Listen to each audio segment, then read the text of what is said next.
Today, we're going to break down one of the most powerful and maybe misunderstood tools in all of technology, probability. It's literally the math that powers everything from artificial intelligence to just, figuring out if your favorite app is about to crash. So, how do we actually measure something as fuzzy as uncertainty? Well, let's get into it.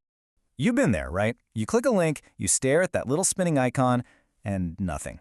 It's a feeling we all know, but have you ever stopped to think about what's actually going on behind the scenes, from a mathematical point of view? That feeling, that little moment of not knowing if the page will load, that's exactly what we're going to put a number on today. You see, to prevent that loading screen of doom, or at the very least to understand why it happens, engineers can't rely on guesswork. They have to get really good at measuring unpredictability. They need to speak the language of chance. So, why is this language so critical? Well, because in the world of computer science, certainty is basically a myth. I mean, think about it. Will a million users all try to log on at the exact same second? Could a hard drive just decide to fail out of the blue? These aren't just hypotheticals. They are a constant storm of randomness that every single system has to deal with. Okay, to make this all feel a bit more real, we're going to set up a little laboratory for ourselves. And our subject is going to be a simple, single cloud server. Every time a user out there tries to load a page from it, we get a perfect little experiment in uncertainty. This server is going to be our guide for this whole explainer. Right, so before we can even think about calculating any odds, we need to get our vocabulary straight. We have to define exactly what we're talking about when we analyze that server request. These next few concepts, they're the absolute fundamental building blocks. First up is the random experiment. Now, this sounds kind of fancy, but it's really just any action where you don't know for sure what the result will be. In our server model, the experiment is simple. A user hits refresh to load our page. Will it work? Will it crash and burn? We don't know yet. That's the experiment. Now we get to what is, honestly, the most important step in this whole process, defining the sample space. Think of this as the entire universe of possible outcomes. And you have to get this right, because if you don't know everything that could happen, there's no way to measure the odds of what will happen. For our server, this means listing every single possible HTTP code it could send back. A 200 for OK, a 404 for not found, a 503 for server unavailable, everything. Okay, so we've got this huge universe of possibilities, our sample space. But usually, we don't care about all of them. We're only interested in a specific slice. We call that slice an event. It's just a smaller group of outcomes from the sample space. So for us, the event we're tracking is the request failed. That corresponds to the set of all the possible error codes. And we can get even more specific here. A simple event is just one single outcome. Like, what are the odds the server returns exactly a 404 error? But what's often way more useful is a compound event, which lumps a bunch of outcomes together. Our failure event is a perfect example of that. It doesn't matter if it's a 404 or a 500 or a 503. A fail is a fail. All right, we did it. We've got our terms down, we have our experiment, our complete sample space of outcomes, and the specific event we actually want to measure. Now, finally, we can do the fun part. We can actually calculate a probability. This is the big question.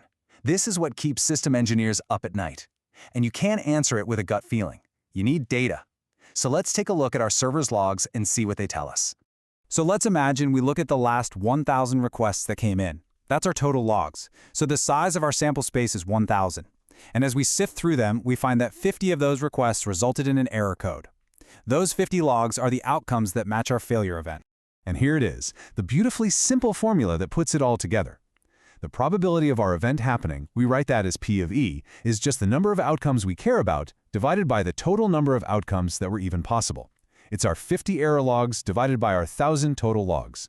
It's really just a ratio of the part to the whole. So, you plug in the numbers, 50 divided by 1,000, and you get 0.05, which is, of course, 5%.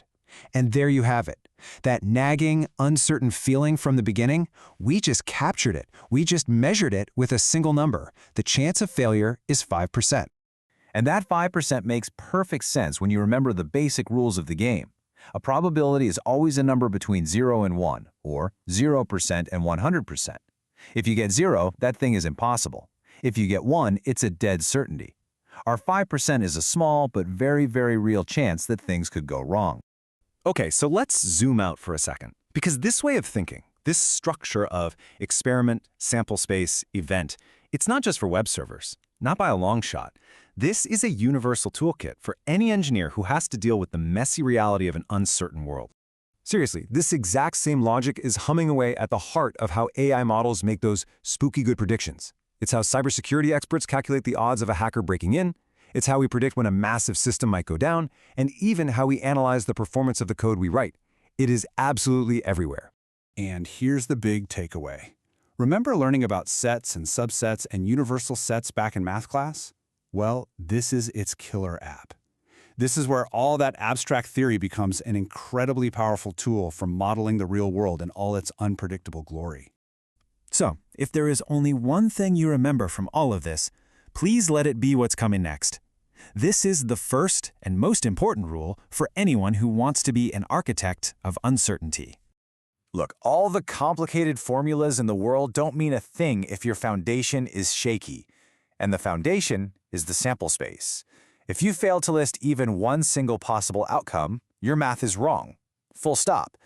Forgetting just one possibility means your denominator is off and your final number is completely useless.